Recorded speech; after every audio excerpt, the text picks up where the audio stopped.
semana pasada quedamos estamos viendo 14, el Romanos 14.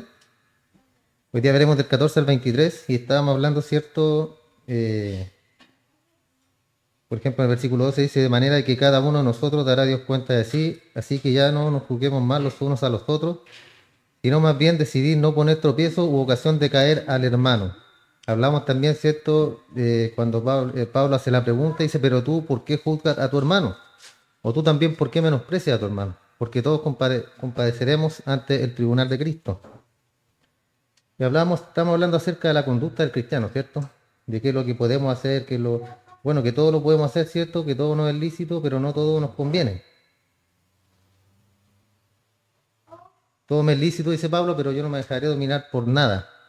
Y habla acerca de la fe, del débil en la fe, ¿ya? Y habla acerca de eso, de lo básico, lo cotidiano, de la comida, de la bebida. Aquí Pablo enfatiza, ¿cierto?, en lo que es la carne, que en ese tiempo era algo que era común para ellos y complicado también al mismo tiempo el tema del consumo, ya que se sacrificaba a los ídolos. Hoy día no, ¿cierto? Hoy día van todos los animalitos al matadero y de ahí salen. Pero no hay sacrificio a los ídolos. Después Pablo dice en el versículo 14, yo sé y confío en el Señor Jesús que nada es impuro en sí mismo. Se fijan ahí, Pablo ya nos enseña que todo es creado por Dios, un Dios santo, un Dios justo, verdadero. Entonces todo lo que proviene de Dios, hermano, es de la misma esencia de Dios. Todo es bueno en sí, todo es puro en sí mismo, dice Pablo. Pero para el que piensa que algo es impuro, para él lo es. ¿Ya? Y eso debe quedarnos claro, hermano. Cuando hacemos algo nosotros o comemos o bebemos, que eso es, si es puro para nosotros, lo hacemos con convicción, que estamos bien, ¿cierto? Pero como lo hemos visto, si está un hermano débil en la fe, Pablo dijo, bueno, creo que más adelante lo menciona, dice, yo entonces no comeré carne ni beberé vino jamás, si fuera por mi hermano. Entonces, pero para el que piensa que algo es impuro, para él lo es. Pero si por causa de la comida tu hermano es entristecido, ya no andas conforme al amor. No hagas que por causa de tu comida se pierda aquel por quien Cristo murió. Entonces, el considerar que Cristo estuvo dispuesto a morir por el creyente que tiene una débil fe, ¿ya? Que es débil en la fe, eso debería conducirnos a una actitud de abstinencia y de hacer ciertas cosas a nivel personal, que a nosotros nos podrían resultar normales, ¿cierto? A lo mejor, como lo menciona Pablo, el comer carne, que en ese tiempo era normal por ejemplo, para Pablo, pero había a lo mejor otro hermano de él que decía, pero Pablo, eso fue sacrificado a los ídolos, ¿cómo lo estás comiendo? Entonces ahí Pablo, en ese contexto, Pablo decide no comer carne. ¿Para qué? Para no entristecer a su hermano. Pero estaba bien comer carne, sí, estaba bien, no había ningún problema, pero para no entristecer al hermano, vuelvo a repetir, él se abstenía.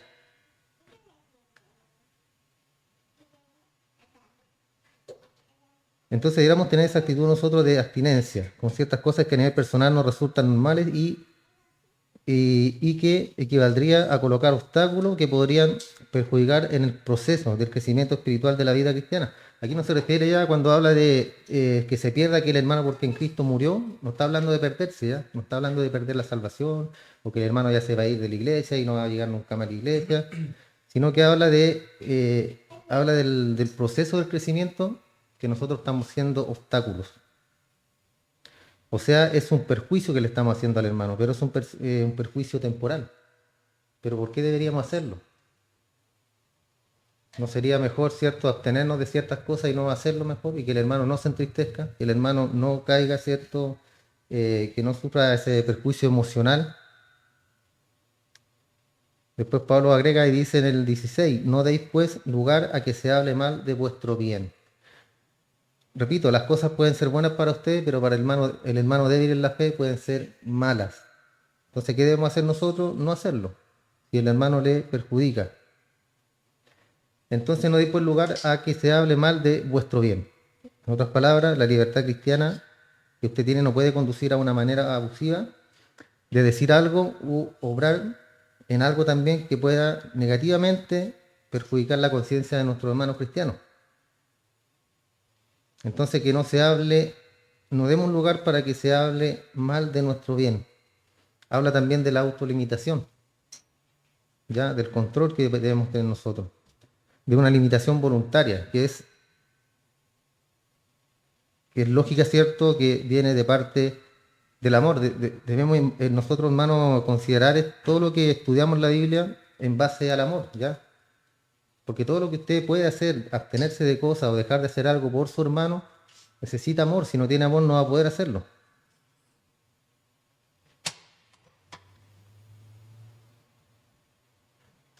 Y esa libertad que tenemos nosotros deberá ejercitarse bajo el control del Espíritu Santo. Eso es lo que nos controla a nosotros, ¿cierto? Ya no podemos decir, no es que el hermano es débil en la fe, así que abstengámonos de ciertas cosas. Ah, pero es problema de él. No podemos decir eso, ¿cierto?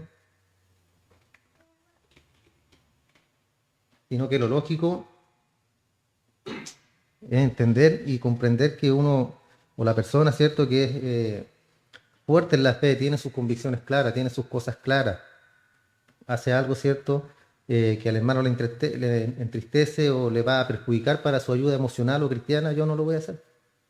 Tan básico como eso, hermano. Y esa es la libertad que ejercimos nosotros, pero bajo el control del Espíritu Santo.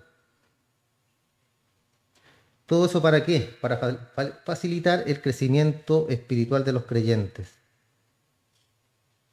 Al igual que oramos los unos por los otros, ¿cierto? Nuestras actitudes siempre tienen que ir acorde para que podamos edificar a la persona. Que el hermano siempre pueda ir creciendo espiritualmente en el discernimiento. Después el 17 dice Pablo, porque el reino de Dios no es comida ni bebida, sino justicia, paz y gozo en el Espíritu Santo. Ya le dice, oigan, si aquí no se trata de las cosas materiales, no se trata del cuerpo, no se trata de la carne, sino que se trata de cosas espirituales, de cosas que están en nosotros, ¿cierto? Y que las veremos en el futuro. Y esta es el área, ¿cierto?, donde el creyente debe desenvolverse. ¿Por qué? Porque el hombre es totalmente incapaz de ver o entrar en el reino sin primero experimentar un nuevo nacimiento espiritual. Eso estamos de acuerdo, ¿cierto? Nadie puede ver al Padre sino por mí, dijo Cristo, y nadie se puede comunicar con nuestro Padre a no ser que Cristo lo haya llamado y, así, y sea su hijo ahora, sea su coheredero, como dice Pablo también. O sea, el nuevo nacimiento. Y este reino que habla acá no tiene nada que ver con el comer o con beber, o con el ayuno, o con dejar de comer, ¿ya? O con no comer carne, ¿cierto?, para Semana Santa. Eso no entra en los detalles, ¿cierto? Todo lo que es comida, bebida, carne, sangre, no tiene nada que ver, hermano, con la vida espiritual que nosotros debemos manejar o debemos tener como hijos de Dios. O no comer cerdo también, ¿cierto? Como los judíos en el día de hoy. O mantener una dieta vegetariana. Eso, hermano, no entran en el ámbito de nuestra vida. Y obviamente para Dios son cosas sin importancia, hermano. A Dios no le importa qué usted come, qué usted toma, qué usted hace, ¿cierto? Siempre y cuando sea una conducta adecuada. Lo que Dios quiere de nosotros es que crezcamos espiritualmente. Eso es lo que Él quiere, hermano. Y usted mientras más años tiene en la iglesia, usted tiene que ser más sabio. Mientras más anciano sea, nos vamos poniendo. Debemos ser más sabios, hermano. ¿Ya? El mundo dice no, si después cuando son viejitos se vuelven como niños. Esa es una mentira del diablo, hermano. Nosotros, mientras más ancianos nos ponemos, debemos ser hombres con mayor sabiduría, mujeres con mayor sabiduría, que una persona joven o tus hijos puedan acudir a ti a pedirte un consejo acerca de la vida, acerca de lo que sea, ¿cierto? Si es creyente o no el hijo, eso da igual. Nosotros tenemos que ser sabios, tenemos que tener palabras de sabiduría en nuestra boca, hermano, sí o sí.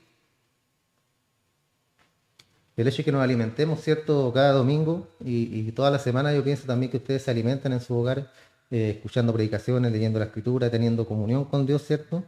Ahí se va a ir viendo el crecimiento, hermano, y cómo tomamos nosotros cuando, por ejemplo, estamos hablando de esto del débil en la fe, cómo tomamos nosotros abordamos a un hermano débil en la fe. Si nos importa, si no nos importa, si nos da igual.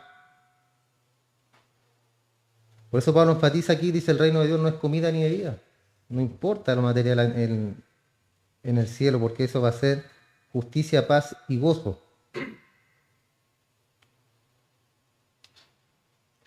Y aquí la palabra justicia, hermano, habla de lo mismo que mencionamos en el capítulo 1 y 3 de esta carta romana. Y significa estar en una correcta relación con Dios. Esa es la justicia acá. O sea, estamos justificados, estamos con Dios. El Espíritu Santo dice, habla de la justicia y se refiere no a nuestra posición, sino a nuestro caminar. Es decir, una vida controlada por el Espíritu Santo. ¿Nos controla el Espíritu Santo a nosotros, hermano, ahora? ¿O pecamos igual que antes? Antes pecábamos, ¿cierto? Nos daba lo mismo, nos daba igual, máquinas de pecado, uno contra otro, uno contra otro. Pero pasó algo cuando Cristo nos llamó, ¿cierto? El Espíritu Santo ya está dentro de nosotros y nos amonesta siempre. Inclusive hasta cuando dejamos de orar, el Espíritu nos amonesta y nos dice, no has orado, no has orado, y está en tu mente, y no te deja tranquilo, hermano. Y eso también nos guía para que el Espíritu tome control de nuestra mente, ¿cierto? De nuestra persona y que nosotros debemos, es la lucha diaria, ¿cierto? De la carne con el Espíritu. Y ahí está el Espíritu queriendo hacer lo bueno, pero la carne queriendo hacer, ¿qué cosa? Lo malo. Entonces tenemos esa lucha nosotros, hermanos, pero siempre vamos a estar guiados por el Espíritu Santo. Siempre. Recuerden que Dios, hermano, Dios nos llama, lo que siempre digo yo, que la salvación no se pierde, Dios te llama, Dios es justo, Él te escogió, tú no lo escogiste a Él, Él nos escogió a nosotros, y en base a eso, hermano, nosotros tenemos el Espíritu dentro de nosotros. Y aunque pequemos, nos arrepentimos, nos duele en el corazón. Esa es la gran diferencia con un no cristiano. Entonces, en base a eso, hermano, nosotros, si somos guiados por el Espíritu, debemos ser controlados también por Él. Y es una conclusión práctica más que teología, hermano. El otro día hablábamos de eso cuando veníamos viajando con mi esposa, porque hay muchos temas, hermano, acerca de teología que son muy interesantes, son muy buenos. Pero si usted no es si usted es débil en la fe, no está bien preparado en la palabra de Dios, puede que hasta se desvíe, cambie de religión, se vaya a otra iglesia, a otra religión, como dije. Y hablábamos de eso, yo le decía que para mí lo esencial es la vida cristiana, ¿cierto? Lo práctico. Lo práctico. ¿Qué es lo que ven en mí, cómo soy yo como cristiano? Porque la Biblia tiene, hay mucha interpretación, hermano, y podemos sacar mucha teología de ahí. Pero lo principal, lo esencial es ser como Cristo. Eso es todo, hermano. Vivir una vida cristiana. Si nos vamos a ir antes del rapto o después del rapto, si vamos a pasar la tribulación o no la vamos a pasar, eso lo sabe Dios. Hay dos posturas, una que sí la pasamos y otra que no la pasamos. ¿Ya? Yo soy de la postura de que no pasamos la tribulación, pero hay otros que a lo mejor algunos de ustedes piensan que sí la vamos a pasar. Pero son temas teológicos, hermano. Y si la pasamos, bueno, Dios nos dará fuerza para soportar. ¿Ya? Pero son cosas que son de segundo orden, hermano. Porque si me dijeran que Cristo no resucitó, y yo digo que sí resucitó, ahí es un problema grave, ¿cierto? Ya ahí no se tranza eso. Porque todo el cristianismo, la base del cristianismo es la resurrección de nuestro Señor Jesús, que está a la diestra de Dios ahora.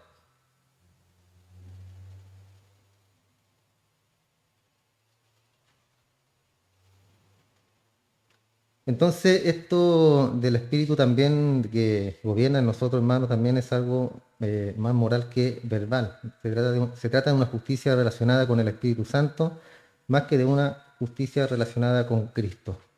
El gozo se refiere al fruto del Espíritu Santo en la vida de los creyentes. ¿Usted tiene gozo hoy día? Pero con esa cara, ¿cómo me dice que está gozoso? Sí. Desafortunadamente, hermano, ese sentimiento se encuentra con frecuencia ausente en la vida de muchos. Y es así, a veces el gozo no está en nuestra vida. ¿Por qué? Porque nos ahogan los problemas, nos ahogan las circunstancias. Y ponemos a Dios, hermano, a Dios como un diosito.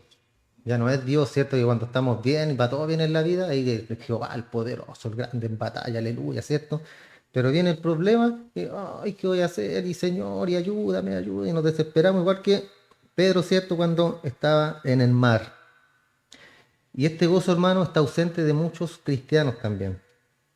Y esta alegría debería estar presente en nuestra experiencia personal a caminar por este mundo, debería estar siempre presente.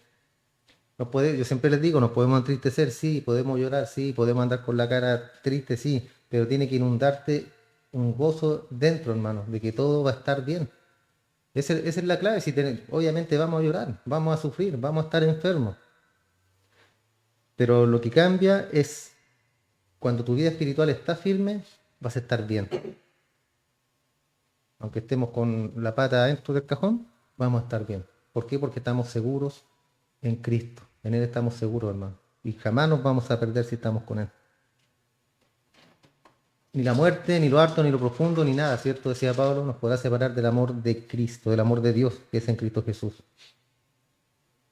Entonces, pues, esto no implica tampoco, hermano, exteriorizar nuestra forma de ser con una sonrisa permanente, sino una vivencia gozosa, profunda, pero en el corazón.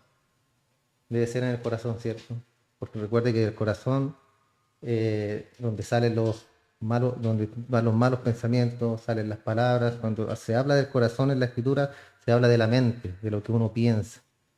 Cuando se habla de los sentimientos, se habla de abajo, de la guatita, no me acuerdo, el vientre, no, la entraña, cuando se habla de lo que es sentimiento.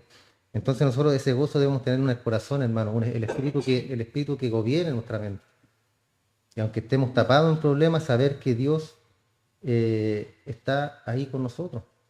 El otro día le comentaba a mi esposa, el pastor Rafael, que se le ha venido de todo en su vida, hermano, de todo. Y claro, y uno dice, para uno es fácil, hermano, todas las cosas ayudan para bien, pero ponte los zapatos. Entonces, por eso uno siempre tiene que estar, lo más que puede hacer, hermano, es orar por los demás, la oración. Si se puede ayudar económicamente o de alguna forma hay que hacerlo, pero lo más valioso es la oración. ¿Para qué? Porque el hermano a lo mejor puede estar débil en la fe y Dios lo fortalece por medio de la oración de los santos, de los justos. La oración del justo puede mucho. Entonces, a veces es cierto, aunque no tengamos esa sonrisa permanente, pero tenemos un gozo en nuestro corazón y estamos tranquilos y estamos descansando en Dios. Y lo que se menciona acá también, hermano, ha llevado ingenuamente a algunos creyentes a que se consideren tan separados de Dios que miran en sus propias, no miran en su propia vida y no hayan nada más cierto que mal en ellos. O sea, un corazón que, hermano, puede ser cristiano y puede estar separado de Dios. No significa que no seas hijo de Dios, sino que puedes estar separado de Él, puedes estar alejándote de Él, no te has dado cuenta, has dejado la oración, has dejado muchas cosas, ¿cierto?, por los afanes del mundo, y eso es separación de Dios. ¿Ya? No es que te hayas perdido o que ya perdiste la salvación, porque a lo mejor puede estar pasando por momentos malos, por momentos difíciles, escasez, enfermedad, lo que sea, y a veces cuando no estamos firmes en la fe, hermano, o no tienes a alguien a tu lado que pueda fortalecerte, que pueda ayudarte, que pueda guiarte a la oración en esas situaciones, obviamente cuando son matrimonios lo que debe pasar, ¿cierto? Lo que debe suceder, el apoyo mutuo. Entonces, por eso la Escritura siempre nos manda, hermano, a que estemos preparándonos siempre en la palabra de Dios, siempre. Y lo más importante es la comunión, hermano. Lo más importante es que tú tengas una vida de oración, como Pablo también lo menciona, dice orar sin cesar. Eso significa, hermano, en todo, usted está aquí, después está en el auto, está donde quiera que esté, pero usted está pensando en Dios, está teniendo una relación con Él. De esto habla la Escritura, hermano. Y lo otro es la oración, ¿cierto?, en secreto, que es la intimidad con el Padre, que a veces, aunque no sabes qué decir o qué orar, solo basta con entregarte ahí, ¿cierto?, pensar en Él, meditar en su palabra también. Y Él, hermano, Él es el que nos consuela, el que nos lleva a las rodillas. Es Él, por medio de su Espíritu. Entonces en nuestra vida espiritual, hermano, debe estar ese gozo, siempre, porque es el fruto del amor, lo que está en nuestros corazones.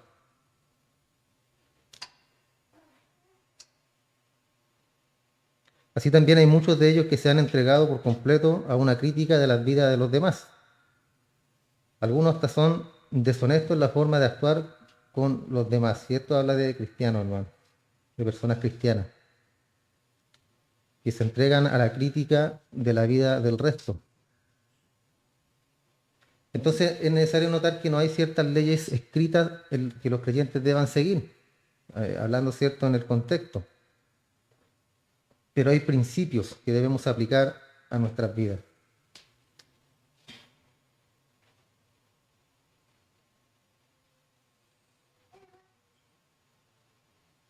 Entonces este fue el último de los factores, hermano, cuando hablamos, cierto, justicia, paz, gozo en el Espíritu Santo, bien digo, y que resultan expresiones esenciales de la obra de Dios que en la comunidad de los creyentes, cierto, debe estar siempre estas cosas. Debemos ser compañeros, debemos ser solidarios y todos para la gloria de Dios.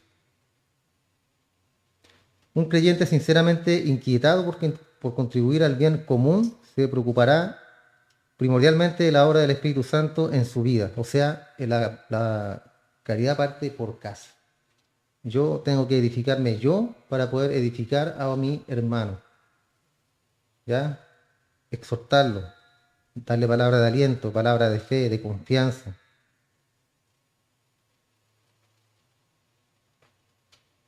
Y esto para desarrollar, hermano, una conducta honesta, una vivencia de la auténtica satisfacción y el gozo cristiano, antes que obligar a otros cristianos a que adopten su propio estilo de vida, o en imponer sus opiniones o asuntos que no resultan en absoluto esenciales para la vivencia ni el testimonio que es la experiencia, cierto, cristiana. Debemos nosotros, hermanos, vivir nuestra vida cristiana, como siempre les digo, la salvación es personal, cada uno tiene que ver su vida espiritual, cómo está trabajando, cómo es su relación con Dios, y en base a eso ayudar al resto, a los demás, a los hermanos, no en forma de crítica, no en forma de crítica, porque si yo veo a un hermano que está cometiendo pecado, yo obviamente que voy a tener que ir y reprenderlo, que está cometiendo pecado. Pero para eso tengo que tener una vida de oración, hermano, una vida de comunión con Dios. Debo tenerla sí o sí.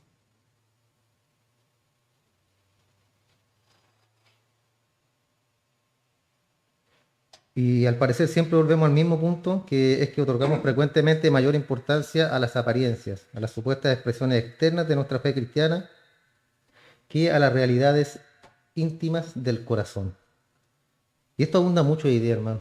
Cristianos que usted los ve, ¿cierto? Bien vestidito, con su corbatita, con su Biblia ahí, bien bíblico, bien estudioso, buenos teólogos, pero la vida de ellos es lamentable. ¿Por qué? Porque solamente son una apariencia, son una fachada. Como los fariseos, ¿me acuerdan los fariseos? Andaban bien limpiecitos y criticaban a todo el mundo porque ellos eran santos, maestros de la ley. Pero el mismo Cristo, ¿cierto? Nuestro Señor los descubrió en público. Ustedes están llenos de huesos de muertos, le dijo. Son unos sepulcros blanqueados. O sea, por dentro están llenos de asquerosidad y por fuera se ven limpios y pulcros. Entonces, eso es lo que nosotros debemos evitar, hermano. Eso debemos evitar en nuestra vida. Tenemos fe, tengámosla para nosotros mismos. Tenemos conocimiento, edifiquemos a los demás. Eso es lo que para eso uno estudia, para eso uno se prepara, hermano, para la edificación de la iglesia. No para presumir que sé más que el otro, ni para presumir que mi conocimiento. Porque hay muchas personas que ni siquiera son cristianos, hermano, y son grandes teólogos. Pero ¿de qué les sirve tener tanta teología si no hay salvación, no hay comunión con Dios? No hay nada de eso, hermano. A una persona que sea un neófito, que no sepa nada, pero su corazón está lleno del amor de Dios, lleno de obras, que quiere ayudar, que quiere hacer de todo. Es como cuando hablamos del primer amor, ¿cierto? El primer amor, que ya los hermanos quieren hasta hallarse para la casa al pastor. El primer amor. Y prácticamente que todos los días se hagan servicio y pasar metido en la iglesia, se ríe así, hermano. Yo conocí varias personas así y que daban todo por la iglesia. Pero lamentablemente algunos de ellos ya no están, no se fueron, no perseveraron, porque es como la parábola del sembrador, ¿cierto? Cayó la semilla, germinó, pero no hubo nunca fruto. A lo mejor cayó en la roca, en la orilla del camino, en alguna parte cayó, pero no cayó en buena tierra. Porque cuando cae en buena tierra, eso hace alusión, ¿cierto?, de que es una tierra buena, pero que fue preparada de antemano por Dios para esa semilla, ¿ya? En base a lo que sabemos nosotros que es la salvación.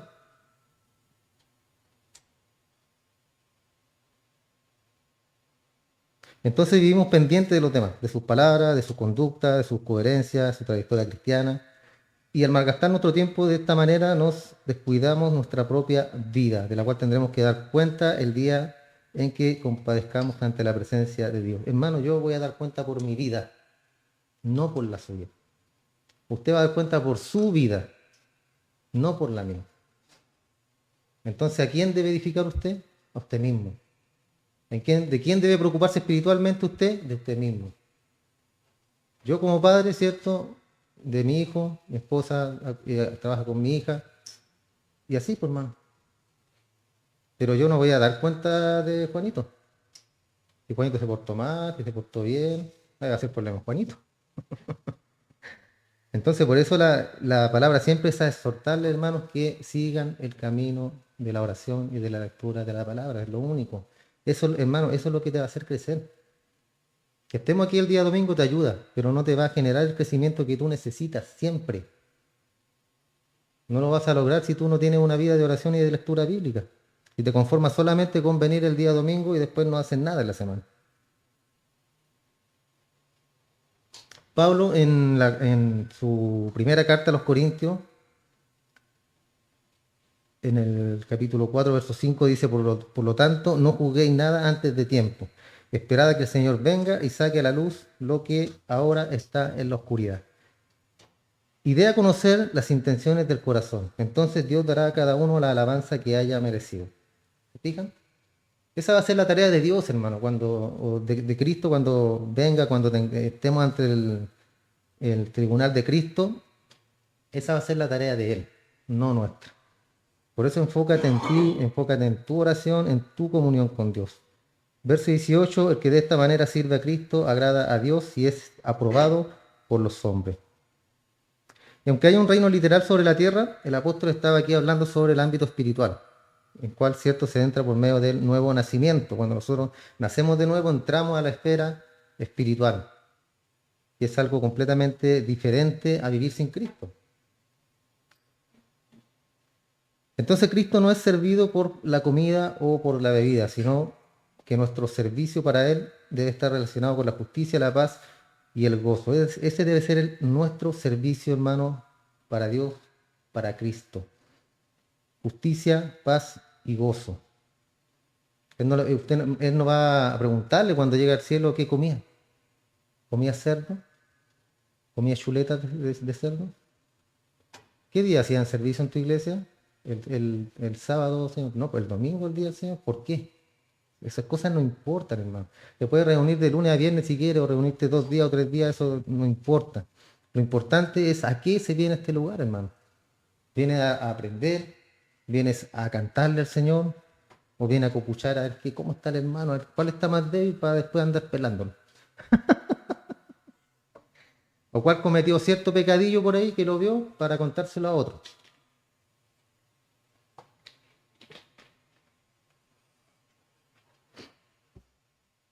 Esas son cosas que no importan, hermano.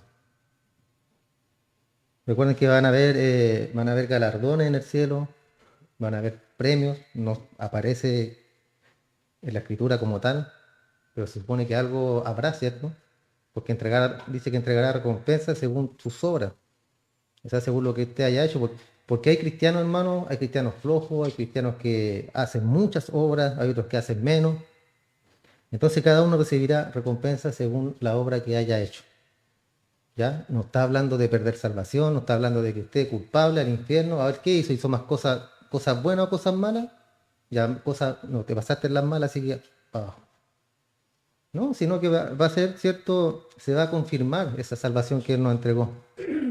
Bienvenido, ¿cierto? Al gozo del Padre, ahí estaremos con Él. Pero tengo un listado que revisar de lo que usted hizo y dejó de hacer también. Porque a veces cometemos pecados de omisión, hermano. Cosas que sabemos que tenemos que hacer o debemos hacer y no las hacemos. Y nos hacemos los locos, ¿cierto? Como, ¿qué está hablando? Deben ser cosas mías, ¿no? y no hacemos, ¿cierto? Entonces, en estos factores, hermanos, que mencionamos, en el gozo, la justicia, la paz, en estos factores son los que, por los cuales nosotros como creyentes agradamos a Dios. Y esto obviamente es aprobado por los hombres. Pero aprobado acá por los hombres no significa el aplauso de los hombres, porque uno sea creyente, o un reconocimiento, ¿cierto? Porque somos buenos, porque somos cristianos. Pero en el fondo, ¿cierto? Las personas respetan y aprueban a los creyentes genuinos, mientras que desprecian y rechazan a los hipócritas y a los falsos. Entonces este es un gran principio de conducta, hermano, en nuestra vida, que deberíamos tenerlo siempre. Otra vez les dije, ¿cierto? Que lo que hagamos, hagámoslo como para el Señor. Si usted ama a su esposa, a su esposo, usted lo ama para el Señor. Usted le sirve, usted lo atiende, o a sus hijos, o lo que haga, dice la palabra, hágalo como para el Señor. Y recuerden que hablamos también del prójimo. Ama a tu prójimo como a ti mismo. Está difícil, ¿cierto? Complicado, pero no imposible de hacer. Entonces la vida y las palabras del creyente debieran agradar a Dios y lograr la aprobación de la conciencia de los hombres. Verso 19. Por lo tanto, o sea, por todo lo que acaba de hablar Pablo, dice, sigamos lo que contribuye a la paz y a la mutua edificación espiritual. ¿Se fijan? O sea, olvidémonos de comida, bebida, chisme, hablar de lo... No, aquí es, sigamos todo lo que contribuye a la paz y a la mutua edificación espiritual, en el espíritu. Entonces el propósito de Pablo acá, hermano, es dar una exhortación al creyente y es una exhortación doble. Buscar, ¿cierto?, que la conducta, que la conduzca a la paz, y este versículo implica procurar ansiosamente esa línea de acción, ¿cierto? La paz espiritual. Entonces el creyente tiene que hacer el esfuerzo sincero de evitar el uso de comida u otras acciones o actitudes que puedan ofender al hermano cristiano. Eso debemos hacerlo, hermano, nosotros, y es parte del cristianismo. Evitar cosas que a otros hermanos le puedan parecer negativas.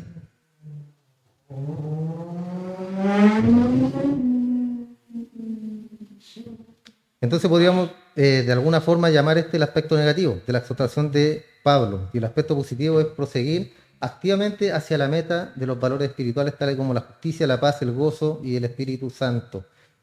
Y estos valores que edifican espiritualmente al creyente. Todo esto nos va a edificar, hermano. ¿Ya? Partiendo de la base del amor. El 20, no destruyan la palabra, no destruyan la obra de Dios por causa de la comida. Todas las cosas, a la verdad, son limpias, pero lo malo es comer algo que haga tropezar a otro. Pablo lo dice, todo es limpio, pero no destruyan la obra de Dios por causa de la comida o por cualquier otra cosa. Y acá se habla acerca de lo mismo, ¿cierto? Del retraso de una persona, de que se desanima, que piensa cosas malas acerca de actitudes de cristianos que están firmes, ¿cierto? Y conocen la verdad bíblica. Entonces, por la comida, no debe echarse a perder la obra de Dios. Y por supuesto, el creyente tiene la libertad de comer. Por ejemplo, carne, ¿cierto? O abstenerse de comerla. Esta es la libertad. Pero por ninguna de estas dos actitudes vamos a estar bien delante de los ojos de Dios, si come o no come. No importa. ¿Qué es lo que importa? No entristecer a mi hermano. Que mi hermano no se entristezca, que mi hermano no se ponga mal, que mi hermano no empiece a dudar acerca de su cristianismo o acerca de las actitudes, ¿cierto?, del cristiano. ¿Por qué? Porque por una gratificación física no debe destruirse la obra de Dios en el corazón, ¿cierto?, de algún creyente. Y este creyente obviamente con una conciencia débil o poco desarrollada espiritualmente. Lo que es alimento para una persona puede resultar veneno para otra. Recordemos a Saúl, hermano. Él no tenía ningún respeto hacia Dios ni tampoco apreciaba su primogenitura. Nada. Él no respetaba a Dios en absoluto. Y la primogenitura no me importa. Dijo. Él estaba dispuesto a venderla por un plato de comida, de lenteja.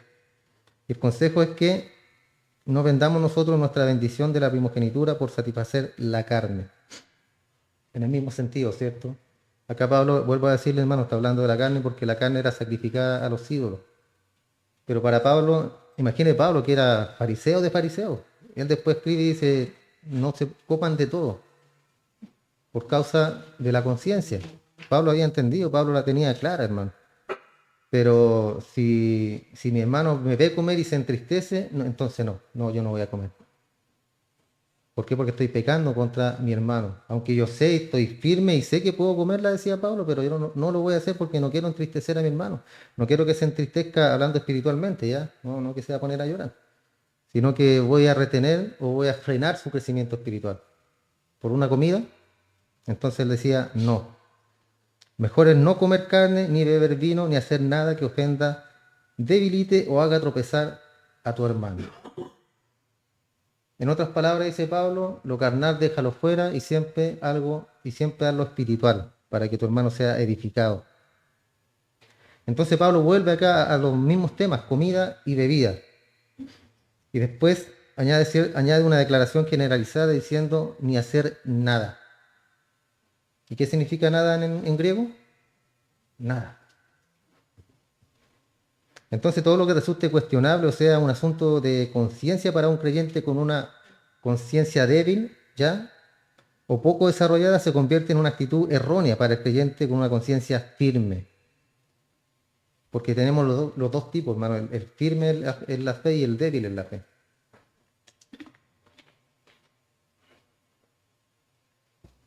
Acá en el verso 22, ya Pablo empieza a hablar acerca de la conciencia. Dice, ¿tienes tu fe? Tenla para ti mismo delante de Dios. Bienaventurado el que no se condena a sí mismo, es lo que aprueba, es lo que hace, ¿cierto?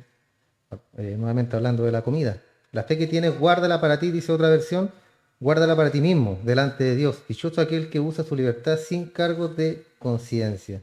Si tú estás bien, si tú estás convencido en el corazón como lo estaba Pablo, ¿cierto? Yo puedo comer de todo, lo tengo, ¿cierto? La conciencia, mi conciencia tranquila delante de Dios y no me condeno a mí mismo porque lo apruebo, porque sé que todo lo que Dios nos ha entregado es bueno para nosotros. Entonces Pablo presenta acá la conciencia, el segundo principio de la conducta del creyente, habiendo ya tratado el aspecto de la convicción.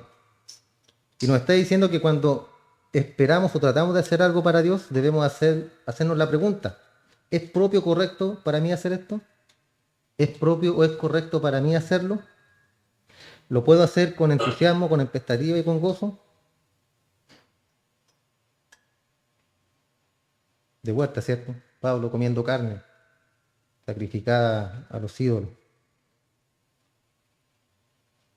¿Es propio o correcto para mí hacer esto? Pablo, ¿es propio hacerlo? Está bien, decía Pablo. ¿Lo puedo hacer con entusiasmo, expectativa y gozo? Por supuesto. Carnecita asada. Pero si llega el hermano débil en la fe y lo ve, ella no es propio, ¿cierto? O sea, mi conciencia me dice, sí, está bien, pero está mi hermano. No lo voy a hacer. Entonces, en esta exhortación miramos hacia atrás, hacia lo que hemos hecho. Y dice aquí, feliz el hombre que no se condena a sí mismo por lo que ha hecho. El creyente debería mirar hacia atrás su conducta, sin cargos de conciencia. Pero hay una notable diferencia cuando uno que es creyente comete un pecado y cuando un no creyente lo hace.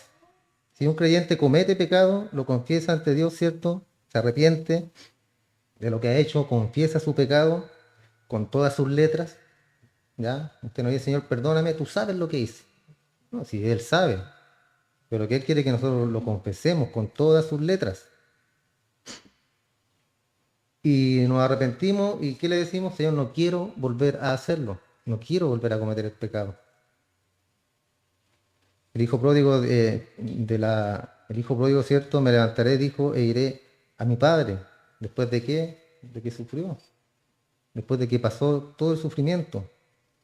Regresó a su padre. Nosotros también, hermano, cuando pecamos, yo siempre les digo, si se siente mal, se siente miserable, como decía Pablo, ¿cierto? Como dice la escritura, miserable de mí, ¿quién me librará de este cuerpo de muerte?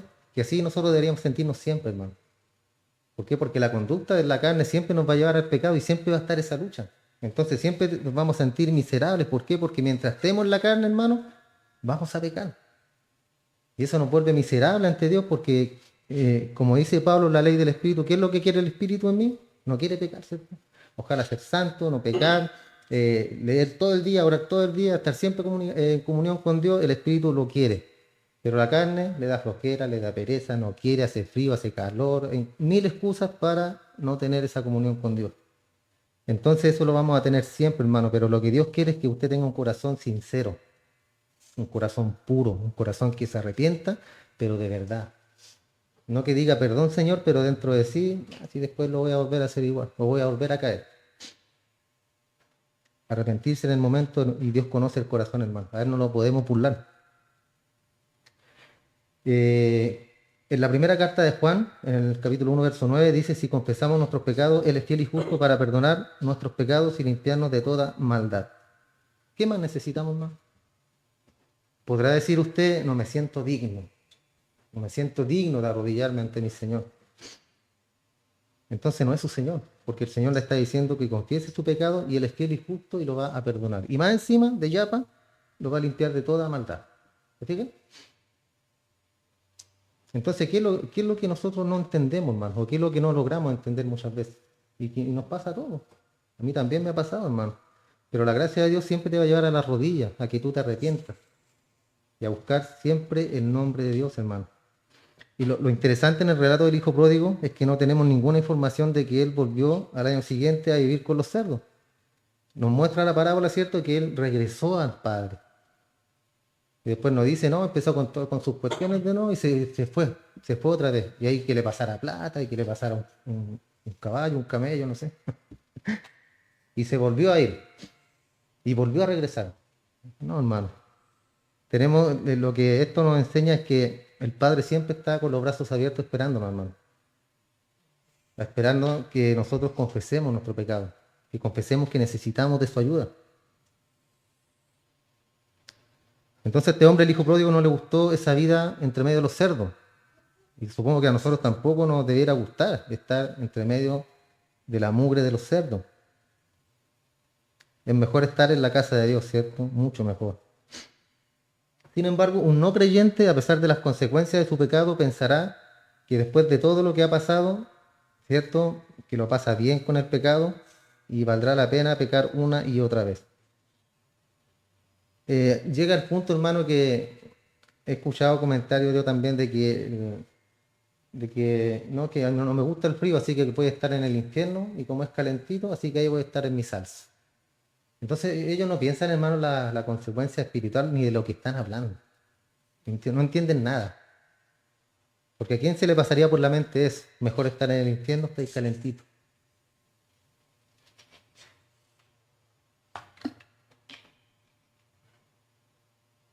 Entonces esa es la diferencia, hermano, entre nosotros.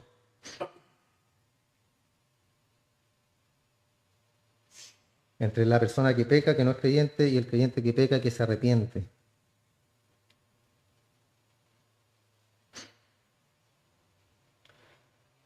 Al mirar a tu vida hacia atrás, ¿piensa usted en algo, en algún pecado que haya hecho y lo hace sentir mal? ¿Lo hace sentirse, cierto, que pecó, que no debió haberlo hecho?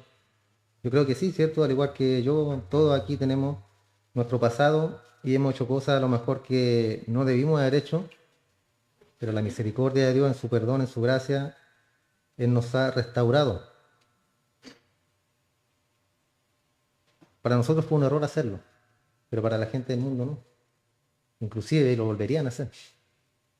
Pero si usted piensa en eso que ha hecho mal en su vida pasada, ¿lo haría ahora, no? ¿Lo volvería a hacer?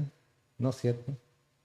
Esa es la diferencia, hermano, entre una persona que tiene el Espíritu de Dios y la persona que no tiene a Dios en su corazón. Le da lo mismo pecar y si cometió un pecado hace unos 2 o 3 años atrás y lo volvería a hacer y lo vuelve a hacer. Y es eso, hermano, porque el pecado en el fondo, para el mundo, cuando estuvimos en el mundo, el pecado es algo común, algo que trae felicidad, algo que genera, porque todas las cosas son pecado cuando se exceden en sí mismas.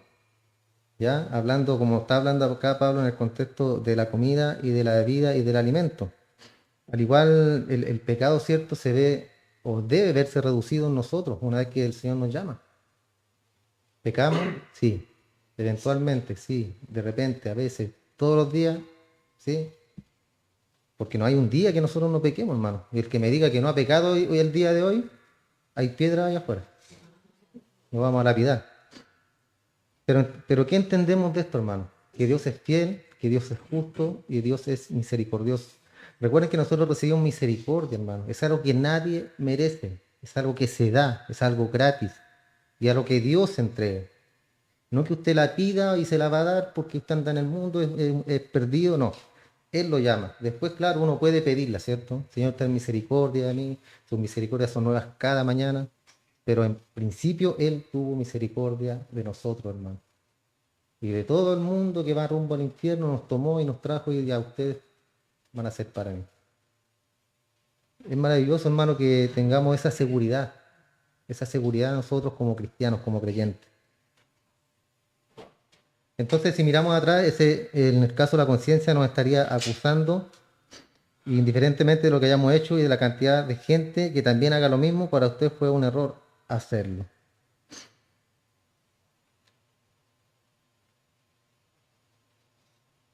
Fue peligroso también, ¿cierto?, para Pedro haberse encontrado en el aposento alto. Muchos dicen, si yo hubiera estado con Jesús en en el aposento alto, hubiera sido hermoso, me hubiera encantado, ¿cierto?, estar allí, podría decir alguno. Pero ese lugar era el lugar más peligroso de todo el mundo en ese momento, hermano. Era el lugar más peligroso del mundo. ¿Qué hicieron los apóstoles? ¿Qué hicieron? Claro, si yo hubiera estado ahí, si yo hubiera estado ahí, es como cuando Adán, ¿cierto? Si yo hubiera sido Adán, ahí Eva, ahí lo hubiera tenido. Hubiéramos hecho lo mismo, hermano. Si hubiéramos estado en el monte con Jesús, hubiéramos arrancado de igual forma, porque somos todos iguales.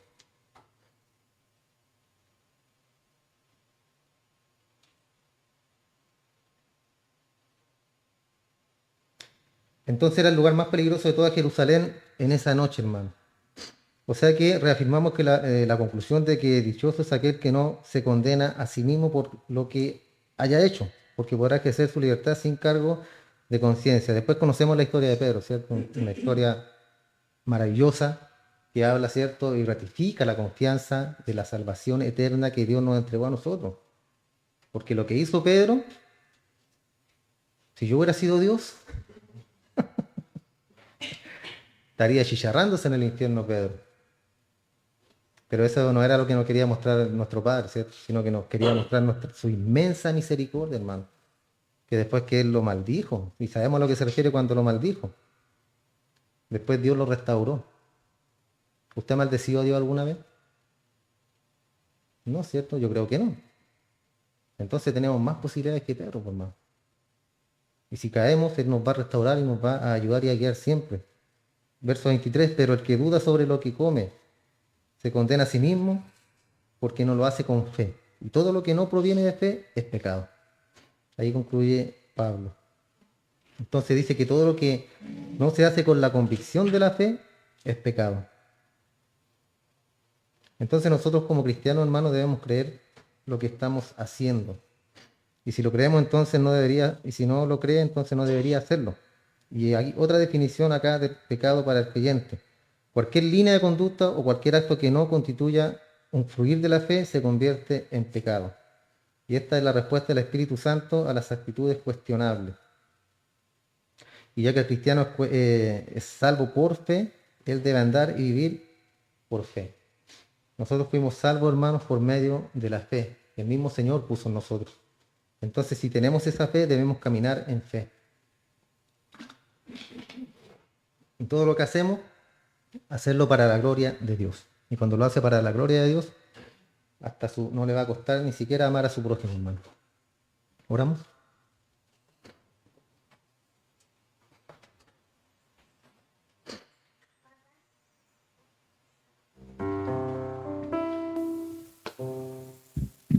Padre Santo, en el nombre de Jesús, agradecemos, mi Señor, este tiempo que nos das en tu presencia. Agradecemos, mi buen Dios, todo lo que has puesto en nuestras manos, Padre, la vida, la salud, el alimento, la protección diaria, que por tu misericordia no nos ha faltado, Señor. Tenemos un hogar, tenemos una familia, tenemos amor, tenemos a ti, mi Señor. Tenemos el Espíritu Santo en nosotros, el cual fluye, Padre, para que podamos cada día buscarte. Te damos gracias por todas esas bendiciones, Señor. Te damos gracias por la muerte de tu Hijo Jesús en aquella cruz, por cada uno de nosotros, Señor. El justo pagando por los pecadores, el santo pagando por nuestros pecados. Cuánta alabanza nos debiéramos entregarte cada día, Señor, por el despertar, el poder abrir nuestros ojos, ver a nuestra familia. Somos tan miserables, tan malagradecidos, la mayoría de las veces, Señor, porque teniendo pan y agua en nuestra mesa, miramos para el lado, miramos al que tiene más que nosotros, miramos, Señor, a las personas que son ricas, que son millonarias muchas veces, y nos ponemos a pensar, ¿por qué yo no? ¿Por qué nosotros no, si somos tus hijos? Y se nos va la mente, Padre, se nos va el pensamiento en las cosas del mundo, en cosas sin importancia, sabiendo que teniendo pan y agua, Señor, en nuestra mesa, y teniendo nuestro hogar, teniendo nuestros hijos con salud, con vida, y teniendo a ti, Padre, en nuestro hogar, todo estará bien. Debemos entender, Señor, que todo esto es pasajero, mi Señor, todo es pasajero, todo aquí se destruirá, todo será convertido en nada, Señor. Por eso ayúdanos para que cada día nos enfoquemos en nuestra vida espiritual, Padre, en la oración, en la comunión contigo. Que todo lo que es trabajo, dinero, economía, que todo fluya por tu mano poderosa, Señor, no por lo que hacemos nosotros, sino por tu poder, Padre Santo. Para que así nosotros podamos descansar en ti, Señor. Podamos descansar, Padre, en tus promesas, en tu palabra. Y lo más importante, que el día de mañana estaremos en el cielo junto a ti, Padre. Y ahí todo ya habrá acabado, no habrá más llanto, no habrá más dolor. Tú serás nuestro Dios, tú serás nuestro sol, tú serás nuestro Rey, Padre. Y estaremos contentos para siempre y viviremos contigo para siempre, Señor. Muchas gracias, Padre. Te rogamos una bendición para cada uno de mis hermanos que ha llegado a este lugar. Si alguno estuviera enfermo, poderoso es usted, Padre, para sanar. Si alguno estuviera en necesidad, poderoso es usted para proveer, Señor. Siempre. Usted tiene el poder para hacer todas esas cosas, tanto espiritualmente como en la carne. Por eso te damos gracias, te honramos, te glorificamos, Dios del cielo, porque eres todopoderoso y nos has dado, Padre, la cosa más grande, que es ser llamado tu Hijo, tus hijos, Señor, por medio de Jesús. Por eso te damos muchas gracias, Padre. Bendice todo lo que se ha hecho hasta ahora. Te rogamos la bendición en el nombre de Jesús. Amén y amén.